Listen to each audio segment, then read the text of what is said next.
तो hey everyone, welcome back to on our YouTube channel Sandhya computer classes. तो जैसा कि आप सभी को पता है कि आपका RSAT एग्ज़ाम 3 अगस्त और 24 अगस्त को आयोजित होने वाला है। तो इस चैनल के माध्यम से जो भी क्लासेस ली जा रही है अभी, वो आप सभी के लिए काफ़ी इम्पोर्टेंट होने वाली है।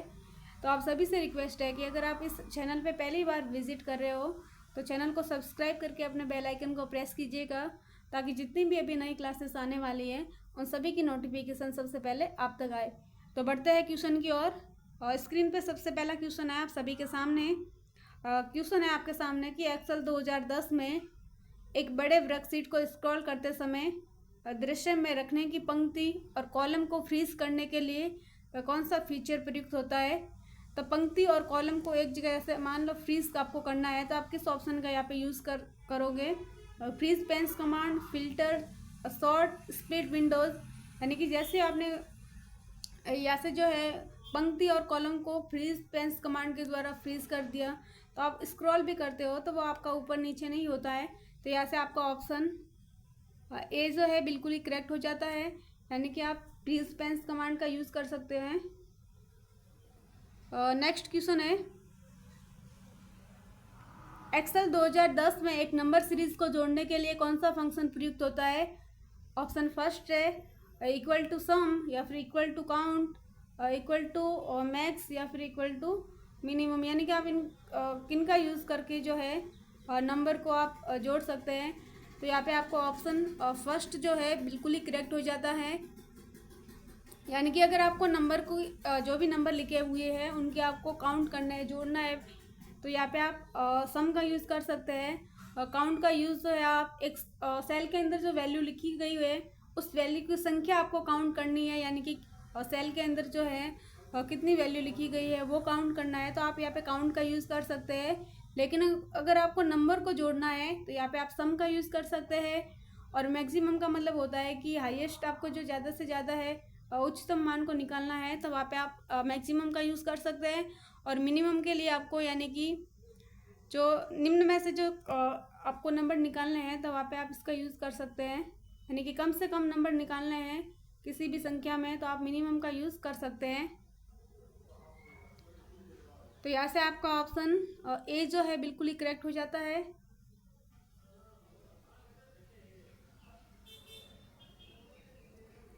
नेक्स्ट क्वेश्चन है आपके सामने।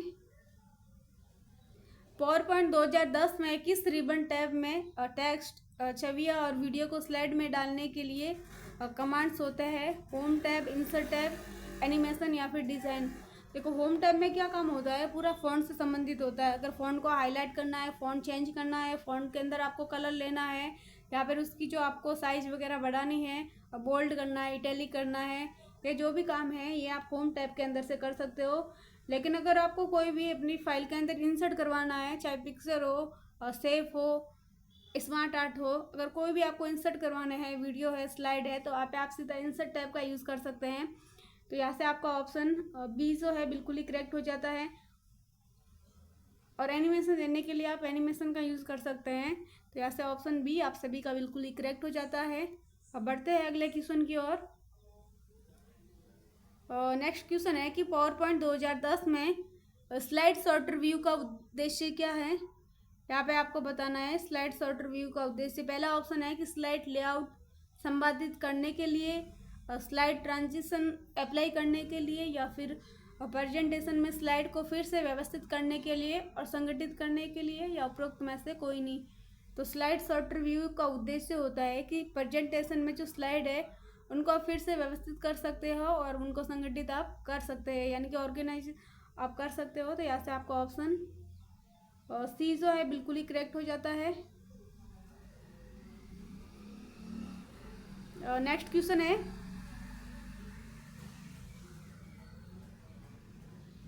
PowerPoint 2010 में टेक्स्ट और ऑब्जेक्ट में कस्टम एनिमेशन जोड़ने के लिए कौन सी सुविधा है। तो कस्टम एनिमेशन जोड़ने के लिए आप स्लाइड मास्टर का यूज़ करेंगे, या फिर एनिमेशन पेंटर का यूज़ करेंगे। एनिमेशन पेंट की जगह आपको पेन करना है ना, या फिर ट्रांजिशन इफेक्ट्स। तो कस्टम एनिमेशन जोड़ने के लिए आप यहाँ पे कर सकते हैं एनिमेशन पेन का यूज़ कर सकते हैं। यहाँ पे पेंट बाय मिस्टेक लिखा गया है, आपको याद रखना है एनिमेशन पेन। नेक्स्ट क्वेश्चन है, कौन सा साइबर खतरा है? ऑप्शन फर्स्ट है मेलवेयर, सेशन हाईजैकिंग या फिर मेलवर्टाइजिंग या फिर उपरोक्त सभी। तो सभी जो है साइबर खतरे के टाइप्स होते हैं, तो यहाँ से आपका ऑप्शन डी करेक्ट हो जाता है। अगला क्वेश्चन है, पावर पॉइंट 2010 में स्लाइड मास्टर का उद्देश्य क्या है? सभी स्लाइड में एक समरूप डिजाइन और लेआउट लागू करने के लिए, या फिर स्लाइड के अंदर बुलेट पॉइंट्स को ऐड करने के लिए, प्रेजेंटेशन में हाइपरलिंक जोड़ने के लिए, या फिर प्रेजेंटेशन के लिए वक्ता के नोट्स बनाने के लिए। तो ये जो आपका स्लाइड मास्टर है, इसका उद्देश्य होता है कि सभी स्लाइड में आप सेम डिज़ाइन और लेआउट रख सकते हैं। तो यहाँ से आपका ऑप्शन ए जो है बिल्कुल ही करेक्ट हो जाता है। और नेक्स्ट क्वेश्चन है, MS वर्ड 2010 में कौन सा दृश्य आपको दस्तावेज को प्रिंट करने पर कैसा दिखेगा ये जानने के लिए सुविधा देता है? तो यहाँ पे आप दस्तावेज कैसा दिखेगा ये जानना है, तो आप प्रिंट लेआउट या फिर प्रिंट प्रीव्यू ऑप्शन का यूज़ कर सकते हैं। तो यहाँ से आपका ऑप्शन ए जो है करेक्ट हो जाता है। नेक्स्ट क्वेश्चन है, निम्नलिखित में से भारत में इलेक्ट्रॉनिक लेन देन और डिजिटल हस्ताक्षर को प्रबंधन और नियंत्रित करने का खास उद्देश्य रखने वाला कौन सा कानून है? तो ये आपका जो कानून होता है, यानी कि इंफॉर्मेशन टेक्नोलॉजी 2000। तो यहाँ से आपका ऑप्शन सी जो है करेक्ट हो जाता है, यानी कि सूचना प्रौद्योगिकी अधिनियम 2000 होता है। तो यहाँ से आपका ऑप्शन सी जो है बिल्कुल ही करेक्ट हो जाता है। और नेक्स्ट क्वेश्चन है, एक विंडोज़ ऑपरेटिंग सिस्टम में सिस्टम रिस्टोर का प्राथमिक उद्देश्य क्या होता है? पहला ऑप्शन है कि कंप्यूटर पर सभी फाइल और फोल्डर का बैकअप बनाने के लिए, या फिर कंप्यूटर के प्रदर्शन की गति बढ़ाने के लिए, या फिर पूरे हार्ड ड्राइव का एक स्नैपशॉट बनाने के लिए, या फिर समस्याओं या त्रुटि की स्थिति में पूर्व स्थिति में सिस्टम को वापस लाने के लिए एक तरीका प्रदान करता है। तो यहाँ से आपका ये जो है लास्ट वाला ऑप्शन बिल्कुल ही करेक्ट हो जाता है, यानी कि समस्या या त्रुटि की स्थिति में आप क्या कर सकते हो, पहले जैसी स्थिति में वापस आप रिस्टोर कर सकते हैं। तो यहाँ से आपका ऑप्शन डी जो है बिल्कुल ही करेक्ट हो जाता है। नेक्स्ट क्वेश्चन है, HTTP का वेब पते के संदर्भ में क्या अर्थ होता है? यानी कि आपको HTTP का पूरा नाम पूछा है, तो इसका पूरा नाम ऐसे होता है हाइपर टेक्स्ट ट्रांसफ़र प्रोटोकॉल। अगर आपको HTTP अगर पीछे आपको एस मिले तो एस का मतलब होता है सिक्योर, यहाँ पे एस नहीं है तो इसका हो जाएगा hyper text transfer protocol secure, यानी कि ऑप्शन ए यहाँ से आपका करेक्ट हो जाता है। अगला क्वेश्चन है, वेब ब्राउज करने के लिए किस प्रकार के सॉफ्टवेयर का उपयोग कर सकते हैं? Spreadsheet, web browser, presentation software या फिर वर्ड प्रोसेसर। तो वेब ब्राउज करने के लिए आप वेब ब्राउज़र का यूज़ कर सकते हैं, तो ऑप्शन बी यहाँ से आपका करेक्ट हो जाता है। नेक्स्ट क्वेश्चन है आप सभी के सामने, MS एक्सेल 2010 में किस शॉर्टकट कुंजी का उपयोग एक्सेल में वर्कबुक सहेजने के लिए कर सकते हैं? यानी कि सहेजने का मतलब होता है कि फाइल को सेव करने के लिए शॉर्टकट कुंजी। तो यहाँ से आपका ऑप्शन ए जो है करेक्ट हो जाता है, यानी कि कंट्रोल एस जो है फाइल सेव करने के लिए इसका यूज़ कर सकते हो। कंट्रोल सी से कॉपी होती है, कंट्रोल पी से प्रिंट निकलेगी, और कंट्रोल वी से आप कट और कॉपी किए हुए टेक्स्ट को पेस्ट कर सकते हैं। तो ऐसे आपका ऑप्शन ए करेक्ट हो जाता है। अगला क्वेश्चन है कि भारत में पैन कार्ड का मुख्य उद्देश्य क्या होता है? यानी कि आप पैन कार्ड का उपयोग जो है वित्तीय लेन देन में आप कर सकते हैं, और एक आपका आइडेंटिटी पहचान भी होता है वैसे। तो यहाँ से आपका ऑप्शन डी जो है करेक्ट हो जाता है। नेक्स्ट क्वेश्चन है, एक्सेल 2010 में किसी सेल में कॉपी किए गए टेक्स्ट या कट किए हुए सेल को पेस्ट करने के लिए शॉर्टकट कुंजी का प्रयोग होता है। अभी मैंने आपको बता दिया था, यानी कि पेस्ट, कट और कॉपी किए हुए जो भी आपकी जो चीज़ें होती हैं उनको पेस्ट करना है। तो कंट्रोल वी,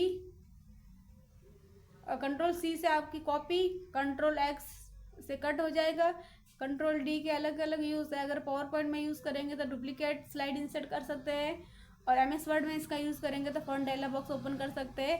यहाँ पे हमें पूछा था कि कट और कॉपी किए हुए टेक्स्ट सेल को पेस्ट करना है, तो यहाँ से आपका राइट आंसर हो जाएगा, यानी कि कंट्रोल बी। अगला क्वेश्चन है, MS एक्सेल 2010 में सेल पते का सही उदाहरण है। तो किसी भी सेल का आपको एड्रेस बताना है, तो एड्रेस बताने के लिए पहले अल्फ़ाबेट नंबर लिखे जाते हैं, उसके बाद में आपके जो भी है नंबर लिखे जाएंगे, यानी कि पहले अल्फ़ाबेट आएगा, उसके बाद में आपके नंबर आएंगे। तो यहाँ से आपका ऑप्शन बी जो है करेक्ट हो जाता है। नेक्स्ट क्वेश्चन है, Google drive, Microsoft one drive और ड्रॉप बॉक्स किसके उदाहरण है? Search engine, operating system, network topology या क्लाउड स्टोरेज। तो गूगल ड्राइव है, माइक्रोसॉफ्ट वन ड्राइव और ड्रॉप बॉक्स आपके जो है ये क्लाउड स्टोरेज के एग्जाम्पल होते हैं। तो यहाँ से आपका ऑप्शन और डी जो है बिल्कुल ही करेक्ट हो जाता है। अगला क्वेश्चन है, भारत में रुपए कार्ड की शुरुआत किस संगठन ने की थी? Master card, national payment corporation of India, भारतीय रिजर्व बैंक या वीज़ा। तो रुपए कार्ड एनपीसीआई द्वारा जारी किया हुआ है। तो यहाँ से आपका हो जाएगा यानी कि ऑप्शन बी, एनपीसीआई द्वारा जारी कार्ड है। एनपीसीआई का पूरा नाम होगा national payment corporation of India. अगर आधार कार्ड पूछे तो आधार कार्ड आपको बताना है कि आधार कार्ड किसने जारी किया है। तो आधार कार्ड जारी किया है UIDAI, इसका पूरा नाम होगा unique identification authority of India. अगर पैन पूछे पैन कार्ड तो वो जारी किया है NSDL, national security depository limited, इसका पूरा नाम होता है। तो यहाँ से कैसे भी क्वेश्चन बन सकता है, आपको राइट करना है। अगला क्वेश्चन है, कौन सी सोशल नेटवर्किंग साइट को उसके पोस्ट और अक्सर सीमा और हैशटैग का उपयोग करने के लिए जाना जाता है? इंस्टाग्राम, ट्विटर, यानी कि ये जितने भी आपके सामने नाम है तो ये सभी सोशल नेटवर्किंग साइट के उदाहरण। लेकिन एक जो है अपनी सीमा के लिए अक्सर जो है सीमा के लिए प्रसिद्ध है, तो वो है आपका ट्विटर, यानी कि ऑप्शन बी यहाँ से आपका करेक्ट हो जाता है। अगला क्वेश्चन है, राजदूत साइन का प्राथमिक उद्देश्य क्या है? तो राजदूत साइन का प्राथमिक उद्देश्य होगा आपका इलेक्ट्रॉनिक हस्ताक्षर प्रमाणीकरण है। तो ऑप्शन सी यहाँ से करेक्ट हो जाता है। और नेक्स्ट क्वेश्चन है, राजस्थान संपर्क पोर्टल का उद्देश्य होता है, ये आपका जो है एक शिकायत सुलझाने की सेवाएं है, यानी कि ऑनलाइन शिकायत निवारक पोर्टल है आपका। इसके अंदर आपको शिकायत करनी है, तो इसके अंदर अलग अलग 5 प्रकार के स्टेप होते हैं, उससे संबंधित भी एग्जाम में क्वेश्चन बनता है। तो यहाँ से आपका हो जाएगा शिकायत सुलझाने के लिए सेवाएं। तो अगला क्वेश्चन है, भारत में आधार कार्ड का प्राथमिक उद्देश्य क्या है? तो आधार कार्ड का प्राथमिक उद्देश्य है कि पहचान स्थापित करना तथा सरकारी लाभ और सेवाओं का लाभ उठाना, यानी कि ऑप्शन सी यहाँ से करेक्ट हो जाएगा। अभी मैंने आपको बता दिया था कि आधार कार्ड किसने जारी किया था, तो UIDAI द्वारा जारी एक कार्ड है। कितने अंक होते हैं? तो आप सभी को पता है कि आधार कार्ड में 12 अंक होते हैं। अगला क्वेश्चन है, इंपॉर्टेंट क्वेश्चन है, एग्जाम में बार बार पूछा हुआ है, आपको यहाँ से मिलान करना है। तो आप सभी को पता है कि MS वर्ड क्या होता है? तो MS वर्ड आपका एक दस्तावेज होता है, डॉक्यूमेंट होता है। तो MS वर्ड यानी कि फर्स्ट के अंदर आपका आएगा T। MS एक्सेल आपकी एक सीट होती है, तो यहाँ से आएगा, यानी कि सेकंड में आपका आएगा R। और पावर पॉइंट है वो आपकी एक स्लाइड होती है, यानी कि आपका थर्ड में आएगा Q। तो TRQ, यानी कि यहाँ से आपका ऑप्शन ए जो है बिल्कुल ही करेक्ट हो जाता है, TRQ। तो अगला क्वेश्चन है, MS वर्ड 2010 बोल सकते हो, या फिर MS वर्ड में चयनित टेक्स्ट बॉक्स अथवा ऑब्जेक्ट को काटने के लिए कौन सा शॉर्टकट कुंजी है? तो मैंने आपको बता दिया था ना, किसी भी चीज़ को कट करना है तो Ctrl+X। तो यहाँ से आपका ऑप्शन ए करेक्ट हो जाता है। Ctrl+C कॉपी, Ctrl+V पेस्ट और Ctrl+O ओपन। अगला क्वेश्चन है, MS वर्ड 2010 में फाइंड एवं रिप्लेस का उद्देश्य क्या होता है? तो देखो, फाइंड का मतलब होता है किसी भी वर्ड को आप खोजने के लिए इसका यूज़ करोगे। फिर रिप्लेस का मतलब होता है उसको वापस बदलना। तो डॉक्यूमेंट में विशिष्ट शब्द या फिर शब्दों या फिर वाक्य को सर्च करना और रिप्लेस करना, यानी कि उसको बदलना। तो यहाँ से आपका ऑप्शन ए करेक्ट हो जाता है। नेक्स्ट क्वेश्चन है, एक वेबसाइट में सिक्योर सील का मुख्य अर्थ क्या होता है? तो सिक्योर सील का मतलब क्या होता है कि वेबसाइट में ऑप्शन फर्स्ट है कि वेबसाइट एक आकर्षक डिजाइन है, या फिर वेबसाइट को सभी सुरक्षा समस्याओं से मुक्त किया जाता है, और वेबसाइट का प्रमुख ध्यान उत्पादन की बिक्री पर है, या फिर वेबसाइट डेटा को सुरक्षित करने के लिए एक इंक्रिप्शन का उपयोग कर रही है। तो यानी कि ऑप्शन डी यहाँ से आपका बिल्कुल ही करेक्ट हो जाता है। डेटा को सुरक्षित करने के लिए इंक्रिप्शन का यूज़ कर रही है। अगला क्वेश्चन है, ई मित्र पोर्टल के माध्यम से कौन सी सेवाओं का लाभ आप उठा सकते हो? तो देखो, आप बिल भुगतान कर सकते हो, शिकायत दर्ज कर सकते हो और प्रमाण पत्र के लिए आवेदन कर सकते हो। तो उपरोक्त सभी का यूज़ आप कर सकते हैं। नेक्स्ट क्वेश्चन है कि एमएस वर्ड 2010 में पाठ के रूप में दिखाने के लिए जिन विभिन्न टैब में विकल्प होते हैं, जैसे फॉन्ट कलर है, हाइलाइटर कलर है, मैंने आपको ये पहले ही बता दिया था, ये वाला है ना, कि होम टैब में ये जितने भी ऑप्शन है, फाइल से संबंधित आपको फॉन्ट बदलनी है, फॉन्ट का कलर चेंज करना है, या फिर आपको बोल्ड करना है, इटैलिक करना है, फॉन्ट ग्रो करना है, स्ट्रिंग फॉन्ट करना है, तो ये जितने भी ऑप्शन है आप होम टैब से यूज़ कर सकते हो। तो यहाँ से आपका ऑप्शन ए करेक्ट हो जाता है।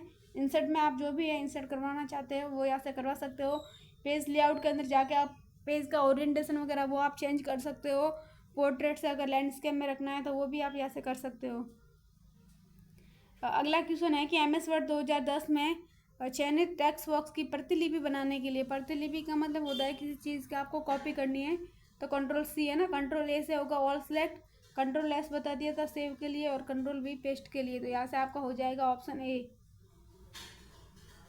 नेक्स्ट क्वेश्चन है कि एमएस वर्ड 2010 में save as dialog box open करने के लिए शॉर्टकट कुंजी, तो सेव एज के लिए होती है आपकी F12, यानी कि ऑप्शन डी यहाँ से आपका करेक्ट हो जाता है। नेक्स्ट क्वेश्चन है कि एमएस वर्ड में 2010 में आखिरी क्रिया को वापस लाने के लिए किस शॉर्टकट कुंजी का यूज़ कर सकते हो? तो आखिरी क्रिया यानी कि अंतिम परिवर्तन होता है फाइल के अंदर, उसको वापस लाना है तो हम क्या करते हैं, अंडू का यूज़ करते हैं। तो उसकी शॉर्टकट कुंजी है Ctrl+Z। नेक्स्ट क्वेश्चन है कि एमएस एक्सेल 2010 में एक्सेल वर्कबुक के लिए फाइल एक्सटेंशन क्या है? यानी यहाँ पे आपको पूछा गया है कि एक्सेल है, इसका एक्सटेंशन नाम क्या होता है फाइल का? तो एक्सेल का होगा आपका XLSX, यानी कि ऑप्शन ए यहाँ से करेक्ट हो जाता है। .pptx होता है पावर पॉइंट का, ये वाला पावर पॉइंट का याद रखना है। .rtf होता है आपका वर्ड पैड का होता है, और .docx आपका होता है एमएस वर्ड का। तो यहाँ पे जितने भी नाम है इंपॉर्टेंट है, देखो XLSX ये आपका 2010 की जो फाइल है एक्सेल की, उसका एक्सटेंशन नाम होता है। PPTX पावर पॉइंट का होगा, RTF वर्ड पैड का होगा, और DOCX आपके एमएस वर्ड का होगा। नेक्स्ट क्वेश्चन है कि एमएस एक्सेल 2010 में सेल, पंक्ति और कॉलम के स्वरूप को स्वरूपित करने के लिए आदेश देने के लिए कौन सा रिबन टैब होता है? अगर आप एक्सेल में काम कर रहे हो, पंक्ति और कॉलम को आपको सही करना है तो वो आप होम टैब से कर सकते हो, यानी कि ऑप्शन ए यहाँ से आपका करेक्ट हो जाता है। और नेक्स्ट क्वेश्चन है, पावर पॉइंट 2010 में पावर पॉइंट प्रेजेंटेशन की डिफ़ॉल्ट फाइल का नाम है ना, यहाँ पे आपको डिफ़ॉल्ट एक्सटेंशन नाम पूछा है पावर पॉइंट का, मैंने अभी बता दिया था आपको .pptx। आज की क्लास का अंतिम क्वेश्चन है कि एक्सेल 2010 में एक सीरीज़ की वैल्यू को ऑटो भरने के लिए कौन सी शॉर्टकट कुंजी होती है? तो ऑटो भरने के लिए एक्सेल में आप यूज़ कर सकते हो Ctrl+R का। तो यहाँ से आपको ऑप्शन ए जो है करेक्ट, ऑप्शन बी यहाँ से करेक्ट हो जाता है। तो आज के लिए इतना ही, मिलते हैं नेक्स्ट सेशन में। तो आज की ये क्लास आपको अच्छी लगी है तो लाइक, कमेंट एंड शेयर करें। अगर चैनल पे पहली बार विजिट कर रहे हो तो चैनल को सब्सक्राइब करके अपने बेल आइकन को प्रेस कीजिएगा, ताकि जितनी भी नई क्लासेस आने वाली है उन सभी की नोटिफिकेशन सबसे पहले आप तक आए।